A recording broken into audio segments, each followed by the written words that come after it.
Hello friend, welcome to my YouTube channel. आज की इस वीडियो में हम देखेंगे बीएड एंट्रेंस एग्ज़ाम और डीएड एंट्रेंस एग्ज़ाम में पूछे जाने वाले जनरल नॉलेज के मोस्ट इम्पॉर्टेंट क्वेश्चन।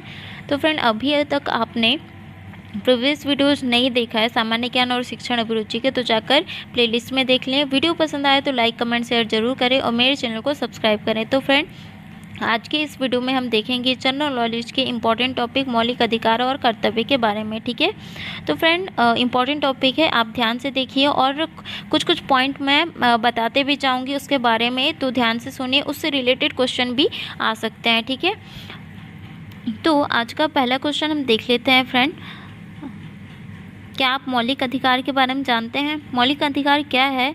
ठीक है, तो आप कमेंट करके बता दीजिए। ठीक है, मौलिक अधिकार के बारे में जानते हैं तो, क्योंकि हम मिडिल क्लास से ही पढ़ते आ जाते हैं ना, पढ़ते आते हैं। ठीक है, तो उसका क्या है, मौलिक अधिकार से आप क्या समझते हैं, कमेंट करके बता दीजिए। ठीक है, तो हम देखते हैं इसका फर्स्ट क्वेश्चन। ठीक है, फर्स्ट क्वेश्चन क्या है, निम्नलिखित में से कौन सा एक मौलिक कर्तव्य नहीं है? ठीक है, तो मौलिक कर्तव्य नहीं है, ऐसे क्वेश्चन आएगा फ्रेंड। ठीक है, मौलिक कर्तव्य कितने हैं और कौन कौन से हैं? ठीक है, आप पढ़ लीजिए, और अधिकार कौन कौन से हैं आप पढ़ लीजिए। ठीक है, क्योंकि ऐसे घुमा के क्वेश्चन पूछेगा कि कौन सा है कौन सा नहीं है। ठीक है, तो कुछ भी क्वेश्चन हमको छोड़ना नहीं है, सारे क्वेश्चन हमको राइट करके आना है जनरल नॉलेज के और सारे के। ठीक है, तो क्या करना है, हमको पढ़ना है। ठीक है, तो निम्नलिखित में से कौन सा एक मौलिक कर्तव्य नहीं है पूछ रहा है, तो इसका ऑप्शन देख लेते हैं। राष्ट्रीय महत्व के स्मारकों और स्थानों की रक्षा करना, प्राकृतिक वातावरण की रक्षा एवं संवर्धन करना, सार्वजनिक संपत्ति की सुरक्षा करना, या फिर राष्ट्रगान का सम्मान करना। ठीक है, तो इसका हम कर्तव्य देख लेते हैं। राष्ट्रगान का सम्मान करना ये मौलिक कर्तव्य में आता है, और सार्वजनिक संपत्ति की सुरक्षा करना ये भी मौलिक कर्तव्य में आता है। प्राकृतिक वातावरण की रक्षा करना और संवर्धन करना, तो ये भी जो है मौलिक कर्तव्य में आता है। तो इसका राइट आंसर क्या हो जाएगा, राष्ट्रीय महत्व के स्मारकों और स्थानों की रक्षा करना जो है ये नहीं आता है मौलिक कर्तव्य में। ठीक है, तो इसका राइट आंसर क्या हो जाएगा, राष्ट्रीय महत्व के स्मारकों और स्थानों की रक्षा करना। ठीक है, नेक्स्ट हम देखते हैं। ओके, जो है इसके बारे में कुछ जान लेते हैं। ठीक है, स्वर्ण सिंह समिति की सिफारिश पर आधारित भारतीय संविधान में मौलिक कर्तव्य को जोड़ा गया था। ठीक है, किसके सिफारिश के द्वारा, स्वर्ण सिंह समिति। ठीक है, जो है कांग्रेसों ने जो है स्वर्ण सिंह समिति को है सिफारिश किया भारतीय संविधान में मौलिक कर्तव्य को जोड़ने के लिए। ठीक है, उस जो है स्वर्ण सिंह समिति के सिफारिश के द्वारा जो भारतीय संविधान को मौलिक कर्तव्य में जोड़ा गया था। ठीक है, मौलिक कर्तव्य का विचार जो है रूसी संविधान से लिया गया है। ठीक है, मौलिक कर्तव्यों का विचार रूसी संविधानों से लिया गया है। ठीक है, और भारतीय संविधान में 11 मौलिक कर्तव्य है फ्रेंड। ठीक है, 11 मौलिक कर्तव्य कौन कौन से हैं आपको पढ़ना है। ठीक है, और हम देखते हैं नेक्स्ट क्वेश्चन। निम्नलिखित में से किस समितियां आयोग ने मौलिक कर्तव्य की सिफारिश की थी? ठीक है, तो इसका अभी मैं बताई किसने मतलब कि सिफारिश की थी, तो इसका राइट आंसर क्या होगा, स्वर्ण सिंह समिति ने सिफारिश की थी। ठीक है,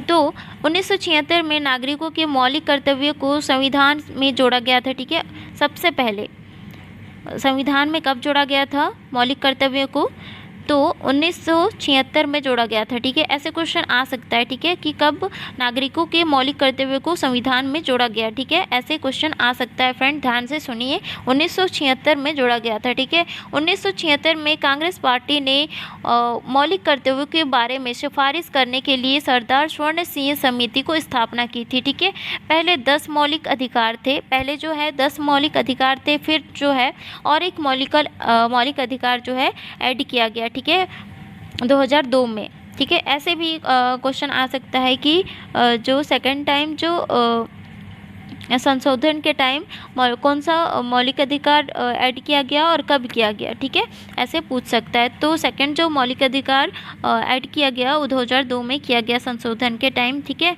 नेक्स्ट हम देख लेते हैं निम्नलिखित में से कौन मौलिक कर्तव्य नहीं है। ठीक है, हम देखते हैं इसका ऑप्शन प्राकृतिक पर्यावरण की रक्षा करना, संविधान का पालन करना, चुनाव के दौरान वोट डालना या भारत की एकता और अखंडता को बनाए रखना और उसकी रक्षा करना। तो इसका राइट आंसर क्या हो जाएगा फ्रेंड?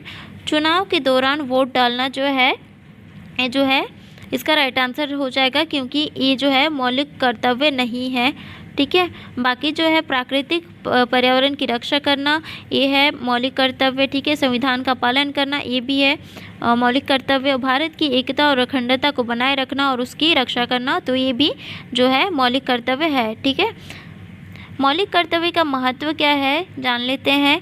ये जो है भारतीय नागरिकों को समाज में उनके साथी नागरिकों देश के प्रति उनके दायित्व की याद दिलाते हैं। ठीक है, और लोगों को असामाजिक और राष्ट्रीय विरोध व्यवहार में शामिल होने से बचने के लिए सावधान करते हैं। ठीक है, नेक्स्ट हम देख लेते हैं निम्नलिखित में से किस संवैधानिक संशोधन द्वारा 11वां मौलिक कर्तव्य जोड़ा गया था। ठीक है, तो कौन सा संवैधानिक संशोधन था? वो है 46वां संशोधन था। इसका राइट आंसर है 46वां। ठीक है, भारतीय संविधान देश का सर्वोच्च कानून है। भारतीय संविधान जो है देश का सर्वोच्च कानून है। ठीक है, ऐसे पूछेगा कि देश का सर्वोच्च कानून कौन है। ठीक है, ऐसे पूछेगा अगर पूछा तो जो है भारतीय संविधान है। ठीक है, संसद द्वारा संविधान को खारिज नहीं किया जा सकता है। ठीक है, और जो है सबसे पहले 2015 में भारतीय टिकट पर BR अम्बेडकर और भारतीय संविधान को जो है चित्रित किया गया था। ठीक है, 2015 में जो आप देख सकते हैं कि जैसे कि डाक वाले टिकट पे जो हैं वो कुछ सिंबल्स बने होते हैं, चित्रित किए होते हैं, तो वो है BR अम्बेडकर और भारतीय संविधान को का जो है वो चित्रित किया गया है 2015 में सबसे पहले। ठीक है, तो नेक्स्ट हम देख लेते हैं फ्रेंड 11वां मौलिक कर्तव्य भारतीय संविधान में किस वर्ष जोड़ा गया था। ठीक है, तो किस वर्ष जोड़ा गया था मैं आपको बताई थी। ध्यान से सुनिए, ऐसे क्वेश्चन आ रहा है और आगे भी आते रहेगा। ठीक है, तो इसका राइट आंसर क्या हो जाएगा? ऑप्शन सी 2002 में 11वां मौलिक कर्तव्य जो है जोड़ा गया था, जो कि 46वां संविधान संशोधन के द्वारा जोड़ा गया था। ठीक है, 2002 में। नेक्स्ट हम देख लेते हैं फ्रेंड भारत की संप्रभुता, एकता और अखंडता की रक्षा, उसे अक्षुण्ण रखना किसके तहत उल्लिखित प्रावधान है। ठीक है, अभी हम देखे थे। ठीक है, संविधान की प्रस्तावना, राजनीति के निर्देशक तत्व, मौलिक अधिकार या मौलिक कर्तव्य। तो इसका राइट आंसर क्या हो जाएगा?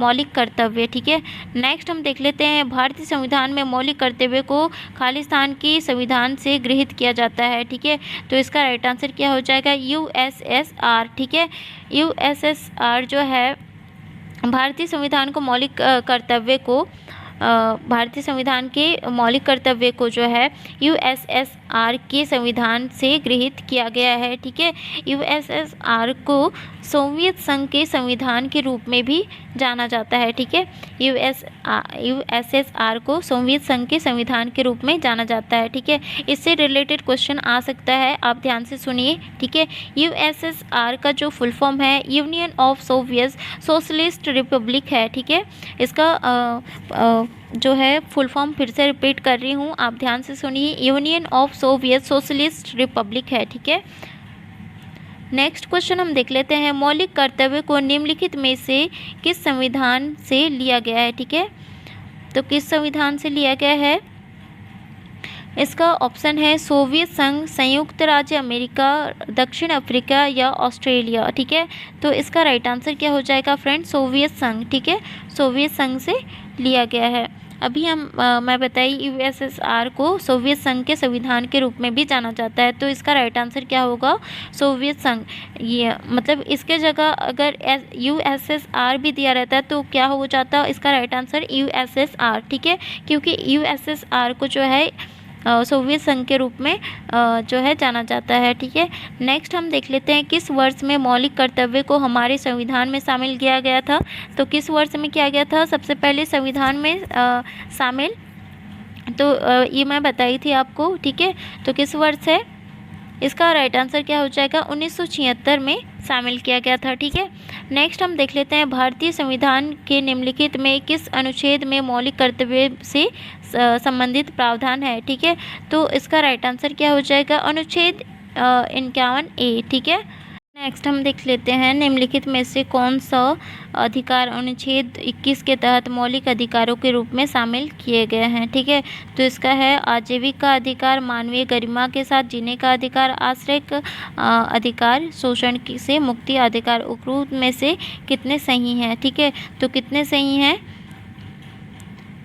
इसका राइट आंसर क्या हो जाएगा, सभी 4। ठीक है, जो सभी 4 हैं वो सही हैं। ठीक है, नेक्स्ट हम देख लेते हैं निम्नलिखित में से कौन सा अनुच्छेद जन रोजगार के मामलों के अवसर की समानता को बताता है। ठीक है, तो इसका राइट आंसर क्या हो जाएगा फ्रेंड, ऑप्शन ए अनुच्छेद 16। ठीक है, अनुच्छेद 16 जो है जन रोजगार के मामलों में अवसर की समानता बताता है। ठीक है, अनुच्छेद 16 जो है जन रोजगार के मामलों में अवसर की समानता बताता है, यानी कि सभी को समानता का अवसर देना चाहिए, ये जो है बताता है अनुच्छेद 16। ठीक है, नेक्स्ट हम देख लेते हैं भारतीय संविधान का अनुच्छेद सार्वजनिक क्षेत्र में रोजगार से संबंधित मामलों में सभी नागरिकों को समान अवसर की गारंटी देता है। ठीक है, तो हम देख लेते हैं इसका ऑप्शन 17, 15, 18, 16। ठीक है, तो इसका राइट आंसर क्या हो जाएगा, ऑप्शन डी 16। ठीक है, तो अनुच्छेद 16 के अनुसार भेदभाव न करके सभी को समानता का अधिकार दिया जाता है। ठीक है, अनुच्छेद 16 के अनुसार। ठीक है, तो नेक्स्ट हम देख लेते हैं भारत के संविधान का अनुच्छेद 21A अधिकार प्रदान करता है, तो कौन सा अधिकार प्रदान करता है, तो हम देख लेते हैं इसका ऑप्शन काम, गोपनीयता या समानता या फिर शिक्षा। तो इसका राइट आंसर क्या हो जाएगा फ्रेंड, ऑप्शन डी शिक्षा। ठीक है, संविधान 46वें संशोधन अधिनियम 2002 के में ने भारत के संविधान में अनुच्छेद 21A को एक मौलिक अधिकार के रूप में 6 से 14 वर्ष की आयु वर्ग के सभी बच्चों को मुफ्त और अनिवार्य शिक्षा प्रदान करने का प्रावधान किया गया है। ठीक है, तो कौन सा अनुच्छेद 21A के तहत। ठीक है, 2002 में 46वें संशोधन में इसको शामिल किया गया है। ठीक है, जो कि 6 से 14 वर्ष की आयु वाले बच्चों को मुफ्त और अनिवार्य शिक्षा प्रदान करने का प्रावधान किया है। ठीक है, नेक्स्ट हम देख लेते हैं फ्रेंड, नेक्स्ट देख लेते हैं निम्नलिखित में से किसने 9 न्यायाधीशों की संवैधानिक पीठ का नेतृत्व किया जिसने निजता के अधिकार को मौलिक अधिकार घोषित किया। ठीक है, तो इसका राइट आंसर क्या हो जाएगा फ्रेंड, इसका राइट आंसर है ऑप्शन ए JS खेयर। ठीक है, इसका राइट आंसर है। ठीक है, जस्टिस दीपक मिश्रा जो है भारत के पूर्व और 45वें मुख्य न्यायाधीश थे। ठीक है, तो आप ध्यान से सुनिए, इसका क्वेश्चन आ सकता है कि दीपक मिश्रा कौन थे या फिर 45वें मुख्य न्यायाधीश कौन थे। ठीक है, तो ऐसे क्वेश्चन आएगा तो फिर कौन है, दीपक मिश्रा जो है, जस्टिस दीपक मिश्रा इसका फुल फॉर्म है, इनका फुल फॉर्म है भारत के पूर्व और 45वें मुख्य न्यायाधीश थे। ठीक है, जस्टिस दीपक मिश्रा। ठीक है, नेक्स्ट हम देख लेते हैं समानता के अधिकार के अंतर्गत कितने अनुच्छेद आते हैं। तो ठीक है, तो इसका राइट आंसर क्या हो जाएगा, ऑप्शन सी 5 जो है अनुच्छेद आते हैं समानता के अधिकार के अंतर्गत। ठीक है, नेक्स्ट हम देख लेते हैं निम्नलिखित में से कौन सा देश सबसे पहले महिलाओं को वोट देने का अधिकार देने वाला था। तो इसका राइट आंसर क्या हो जाएगा फ्रेंड, इसका राइट आंसर है ऑप्शन सी ऑस्ट्रेलिया। ठीक है, महिलाओं को मतदान का अधिकार देने वाला पहला देश जो था वो न्यूजीलैंड था और दूसरा देश जो है ऑस्ट्रेलिया है। ठीक है, दूसरा देश जो है ऑस्ट्रेलिया है महिलाओं को वोट देने का अधिकार देने वाला। ठीक है, और जो पहला देश है वो न्यूजीलैंड है। नेक्स्ट हम देख लेते हैं निम्नलिखित में से कौन सा स्वाभाविक रूप से न्यायपूर्ण है। ठीक है, निम्नलिखित में से कौन सा स्वाभाविक रूप से न्यायपूर्ण है। तो इसका ऑप्शन देख लेते हैं, मौलिक कर्तव्य, राज्य के निर्देशक सिद्धांत, या मौलिक अधिकार, या इनमें से कोई नहीं। ठीक है, तो इसका राइट आंसर क्या हो जाएगा, ऑप्शन सी मौलिक अधिकार। ठीक है, नेक्स्ट हम देख लेते हैं मौलिक अधिकार क्या है। मौलिक अधिकार क्या है, तो इसका ऑप्शन है वाद योग्य, अवाद योग्य, या लचीले, या फिर कठोर। ठीक है, तो इसका राइट आंसर क्या होगा, वाद योग्य। ठीक है, नेक्स्ट हम देख लेते हैं प्रारंभ में कितने मौलिक अधिकार दिए गए थे। ठीक है, तो इसका ऑप्शन है 6, 7, 4, 5। ठीक है, तो इसका राइट आंसर क्या हो जाएगा, 7 अधिकार। ठीक है, 7 अधिकार कौन कौन से थे आप पढ़ लीजिए। ठीक है, तो ये था आज का इम्पॉर्टेंट क्वेश्चन फ्रेंड। अगर आज का ये वीडियो पसंद आया होगा तो लाइक कमेंट शेयर ज़रूर करें और मेरे चैनल को सब्सक्राइब करें। मिलते हैं नेक्स्ट वीडियो में इम्पॉर्टेंट क्वेश्चन के साथ।